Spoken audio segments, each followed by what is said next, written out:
Please let me share a tale from Genesis 11 about a group of sinners trying to overthrow heaven, because thinking they had mastered all the physical realm, the next step was the heavens where the sun and stars dwelled, a land in the sky where they assumed that God was enthroned, and they thought they could get there just by piling up stones.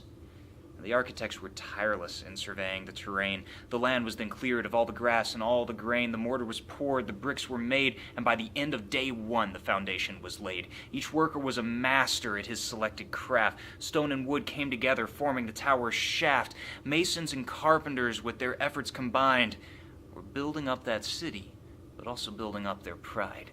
God and his angels observed this situation, and acting not from fear, but for the men's edification, they ended this project as swiftly as it had begun. Our Heavenly Father came and confused the people's tongues. Orders shouted back and forth made no sense to the men, and in the mass confusion their project met its end. They were scattered far and wide to the corners of the earth, until this modern era of the cell phone was birthed.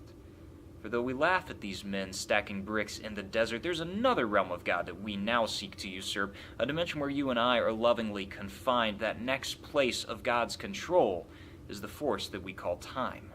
We fight it with our phones and our schedules and our labor, thinking our mastery somehow equates to favor. We would hoard every second to sate that internal abyss, but the God of heaven tells us that all time is his.